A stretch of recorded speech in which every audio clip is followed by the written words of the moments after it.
Well, hello, this is Adam, and welcome back to Rare Classic Cars on this, well, I think the best day of spring so far. It's about 60 degrees and sunny here in the Midwest, and I'm going to talk about my 1972 Chrysler New Yorker because it's the talk of the town. Well, this is obviously a fuselage era Chrysler, and we're getting to the end of the run for the fuselage era cars that were really launched in 1969 and continued on through 1973, but the 1973 model had kind of a funky front end, particularly on the Chrysler, that wasn't overly attractive to try to accommodate the 5-mile-an-hour bumper standard.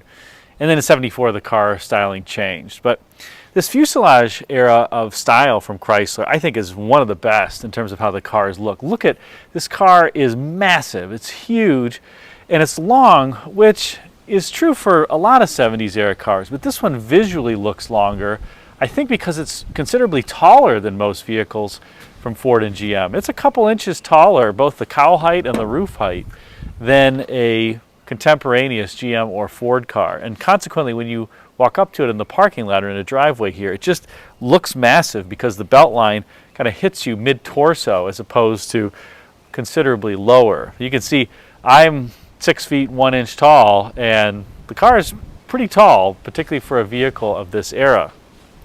Nonetheless, this 1972 New Yorker, in the penultimate year for the fuselage era styling, it really was not a good seller. They came in the hardtop coupe, 4-door hardtop, as well as 4-door sedan, which is what this body style is. And they only sold in the New Yorkers about 25,000 units in 1972.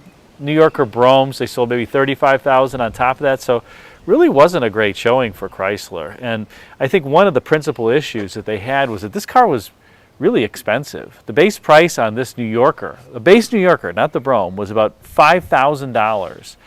So it's about the equivalent to $45,000, $50,000 today. And for that money, you could get not just a base Oldsmobile 98 or Buick Electra, you could almost get an Olds 98 LS or a Buick Electra Limited. It's pretty tough. And remember, this is just a base New Yorker, not the New Yorker Brome. So they kind of priced the New Yorker above the base Olds 98 and Buick Electra. I don't know that that was a great strategy, and consequently I think Chrysler discounted these pretty considerably on their new car lots, and that hurt the residual value, of course. The more you're discounting the car up front, the more the residual value is hurt because somebody could just buy the car for a price much lower than MSRP to begin with. And it kind of started a bit of a doom loop, I think, for Chrysler. This was not great times for Chrysler. And then, of course, in 1974, they came out with their new full-size lineup, which was the absolute worst time to redo your full-size cars, right after the OPEC oil embargo. So Chrysler really started, well, having some challenges in this time frame, and it didn't really get better until the K car and the minivan in the early 1980s. But I will say it's a very handsome car. I love this one. This is a factory slick top. No vinyl roof, but painted top. That is on the original factory order. I found the build sheet underneath the front seat where it typically is on some of these Chryslers. So if you're looking for one, you can find it there. And it's got this really nice olivey green. I can't remember the exact name of it, but it's a great color for the car. And it's got kind of a gold cloth interior. So let's take the camera off, walk around, and I'm going to talk about some of the strange features, quirks, and idiosyncrasies of this car too, because there are quite a few. All right, so let's talk about this fuselage era New Yorker and some of the quirks and strange features and idiosyncrasies and whatever you want to call them. The first is, let's talk about the front here, because there's a lot of things on the front end. You notice that you have this loop bumper, and that was pretty popular during the time frame. Chevrolet even had it on some of their late 60s vehicles, but here Chrysler had it, and they advertised it as being, well, quite protective, that you hit something on the sides or in the middle and it's really going to protect you. And that was the philosophy in the rear when we get along there too, but I don't know if it was that as much as it was really just decorative. And I love the front end of this car. I think it looks cool, and it was kind of a crime what ended up happening to this car in 73 when they had to put the 5-mile-an-hour impact standard bumpers on it. But the other thing that Chrysler advertised is that this is a die-cast grille. This is not plastic. So even Cadillac for 1972 was a plastic grille, and Lincoln was too. But your Chrysler was a die-cast grille. So good, hardy piece of metal on there. And you'll notice that you have the turn signal indicators here on the fender tops. Imperial would have that too. Other Chryslers would have that. These are actually lights. They're not fiber optic. And they're kind of handy, although it's hard to see in the daylight. They're a little bit useless in the daylight. And of course you can see the Chrysler emblem right in the middle here with, I guess those are griffins. Kind of a sweet look.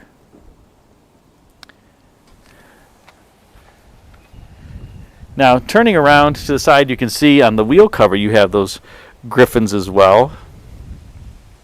Pretty tasteful wheel cover, I would say. Now, out back here, it's humorous. This car has a fender skirt, but this is it. That's the entire fender skirt. I don't know why they did that. It looks really goofy, but that's what they have on this car. And of course, you get the little griffins back here too. Now, strange quirk of the Chryslers is everything is kind of opposite from a GM vehicle. If you were to open the trunk lock cover on a GM, you'd rotate it counterclockwise. Here, you rotate it clockwise. The pivot point is here. On a GM, the pivot point would be here and you'd go like this. Why Chrysler did that, I don't know. You also put the key in upside down compared to a GM vehicle with the cut side facing up as opposed to down. But that's what they did. I do like how they integrated the reverse lights there, and these are the tail lights, into the bumper very tastefully. And as I mentioned, the front has a loop bumper, kind of a similar theme here with the rear, a pseudo loop bumper that Chrysler advertised at the time, because this goes up into the rear quarter panel, was going to protect you and help save you some money and insurance in the event that you hit something. I don't know if that's true, because this would be a pretty expensive bumper to replace if you ended up hitting something in the rear, but that's what they advertised. And I've had this car for about 10 years now. I just put a new historic license plate on it for the state of Michigan, which you do every 10 years. And maybe I'll end up selling it. So if it's something that you're interested in, I've had it, like I said, for 10 years. I have a 72 Imperial, and I have tons of cars. Probably time to thin the herd a little bit. It's a nice car, but once you have the 72 Imperial, the New Yorker doesn't quite compare. It's still a good car. Now take a look on the inside, and you'll notice it's kind of a plain interior. Again, remember, this was priced higher than an Olds 98. They did put the griffins here on the front door panel after not having them in 1971. I think it just looked too plain. Like the backs, the cost cutters got to those emblems in the rear. But they wanted, I think, a little flair, and they put those in for 72 to give the door panel a bit more pizzazz, because it looked just a little bit too pedestrian. And you've got a huge back seat. One thing Chrysler always did well was packaging. There's tons of headroom in this car, and look at how big the rear door is, even compared to the front door. If I open it, Chrysler doors generally opened much wider too. It opens almost perpendicular to the body. And the front seat is all the way back for somebody who's 6'1" driving it. And you have tons of room. So again, Chrysler did a really nice job. I would say the GMs and the Fords of the era did not feel this roomy on the inside.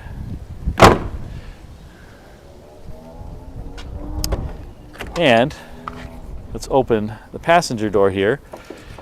You know, not an overly great door panel, especially for an expensive car. Relatively, well, this is soft touch, but I don't know, not my favorite. One annoying quirk is that if you don't have the seatbelt buckled, this is as far as the belt retracts into the receptacle here. And what tends to happen as you go over bumps sometimes, actually it goes there. So it kind of chatters sometimes on this trim piece on the seat. Not a great design. But these cars, the buckles are also interesting. This is how far out the buckle comes. And so it's like a GM or Ford, you'd get at least another inch. So you really have to pull hard, and hopefully you're not, well, too corpulent, because it's hard to buckle the seat belts otherwise. This is not a firm seat belt with a plastic guide. It's just kind of here, but it's pretty short. It needs about another inch on it, but that's how the belts are in this car. I do have some, I'll call it mod top floor mats that are not Chrysler brand, but are definitely aftermarket, period correct. And I got my GPS there too. I love this glove box door. This is fun because this is metal. It's grained metal, and it's kind of graining to match the instrument panel, which is obviously padded. Although the padding on the instrument panel in the New Yorker is not nearly as great as the Imperial, even though it's pretty much the same dash. You don't have all the gauges that the Imperial has or the Sentry signal, but you do at least get an alternator, charge, discharge gauge, a fuel gauge, no temperature gauge. And you do have this rear defogger, which is the blower style defogger that if I turn on, you can hear it back there. Just blows air over the rear window. It's literally a defogger. It is not a defroster. That's not going to help clear ice off of the rear window. It's just spewing some air on the back window in the event that you want to clear some condensation. Some other cool things about this, you have the little pull vents here that open the vents in the kick well. Of course, you have dual ashtrays, one here, so you can smoke your way to the hospital. This does have the remote trunk release, which is vacuum operated, and you just push this button here and you hear the trunk release.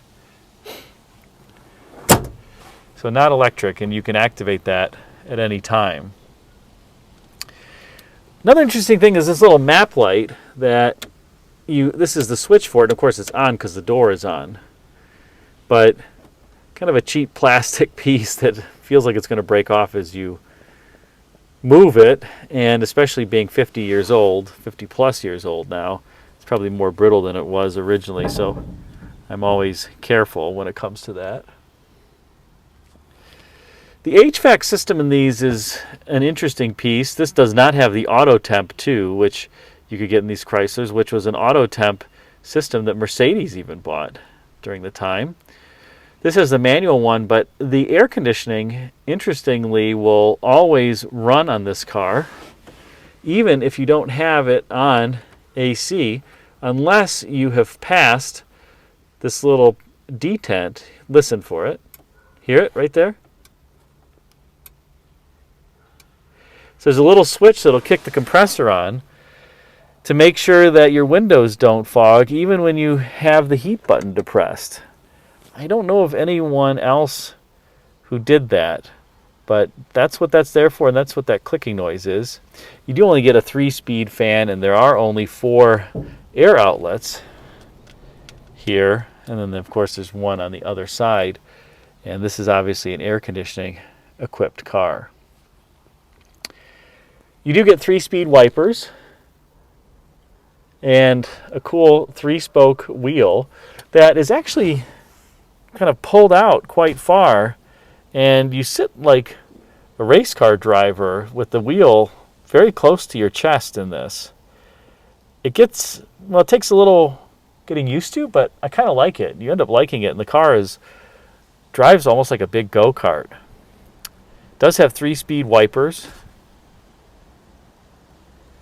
and a cool fabric headliner here. Not fabric, I guess woven, maybe nylon or something. And of course the quirkiest thing of all, the Chrysler starter that you get on this vehicle, which, let's see how it starts up. No foot on the gas. Look at that.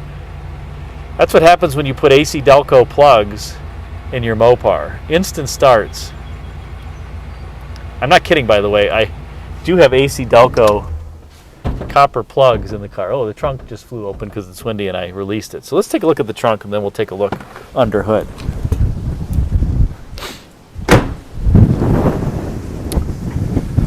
And look at that trunk. This is definitely a large trunk. That's the original spare. Here's the vacuum, I guess, servo to activate the trunk when I push the button inside. But yes, huge trunk in these. Absolutely huge. This car's in really nice shape. I pulled the mat back, and the trunk is like new on either side. It does have kind of a tinny sound when you shut it. It's counterbalanced, of course, like most trunks of the era. The hinges look a little spindly compared to others from GM and Ford of the era, but they're fine. And there you go.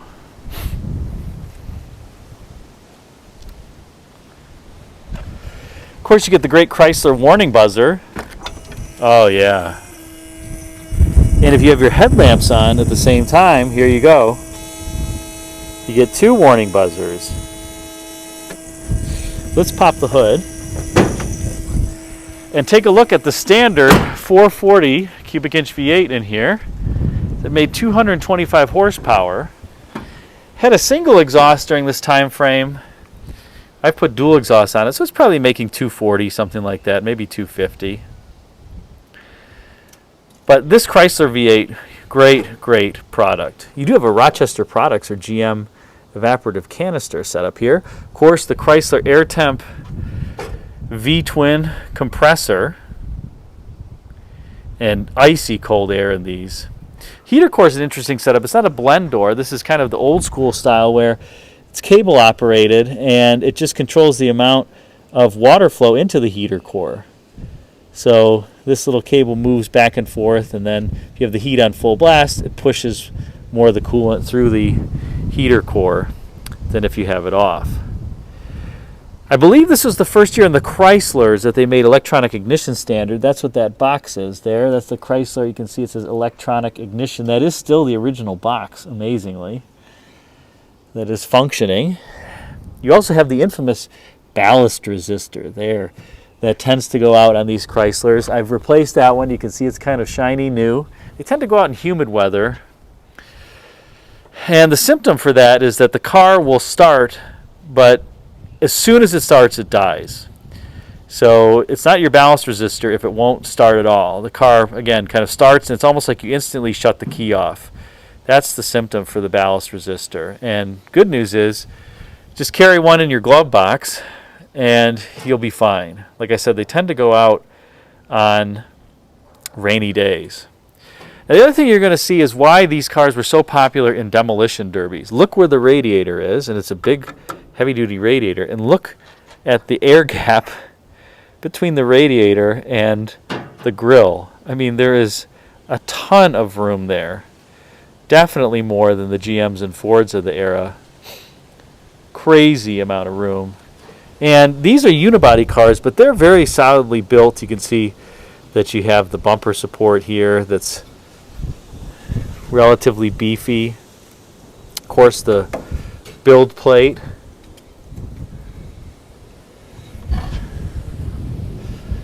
And I have, like I said, I have put, you can see there's new wires and cap on there, but I did put AC Delco spark plugs. These cars are one of the worst. You'd think that with all this room, the tune-ups would be easy, but it's not.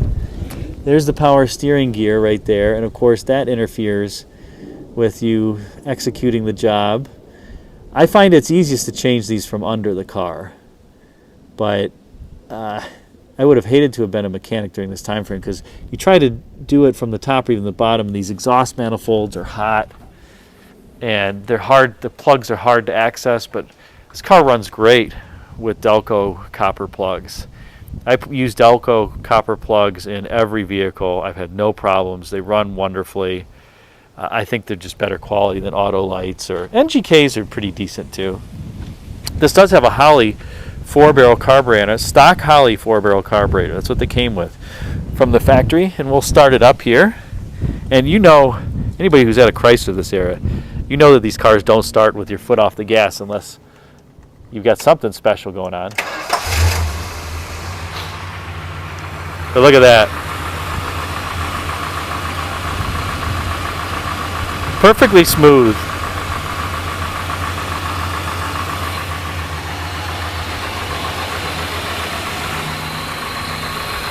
Couldn't run better. And it sounds great too. Oh yeah.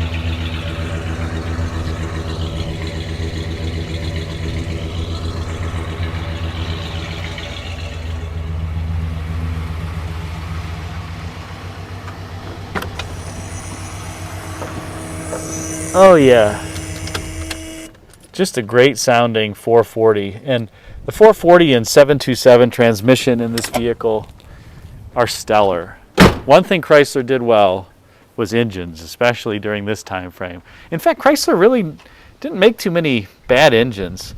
They used some bad engines, like the Mitsubishi 2.6 liter four-cylinder, but by and large, their engines were pretty good. Even their four cylinders, you know, the 2.2, some of them were not necessarily that great, but they weren't as bad as others from other automakers. So there you have it, the 72 fuselage era New Yorker. All right, let's take the New Yorker for a little bit of a spin here. Oh yeah, gotta love your Chrysler starter.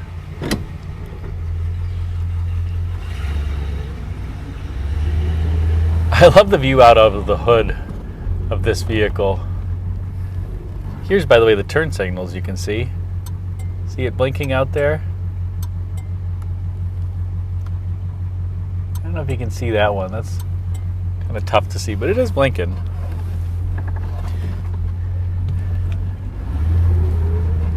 Oh yeah. All right. Well, here we go. We'll get out to the main road. First thing you notice too in this car is the ride is much stiffer than a 70s era car from GM or Ford. And the steering has higher effort too. Chrysler definitely put the emphasis on handling in these vehicles over ride. I do love the cool speedometer there.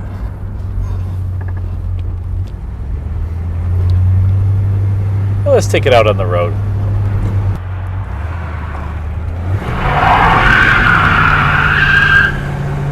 Oh yeah, 440 power.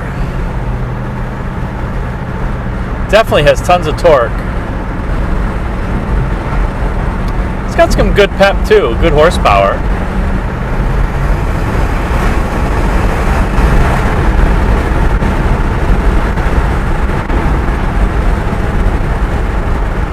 But yeah, definitely stiffer ride than the GMs and Fords of the era, and also considerably less body lean too. So just depending on what you like, this Chrysler may be for you. And as the B-52 said, it is as big as a whale, although that was, I think, a 65 300L convertible in Love Shack. Pretty rare car. So this is a few years after that.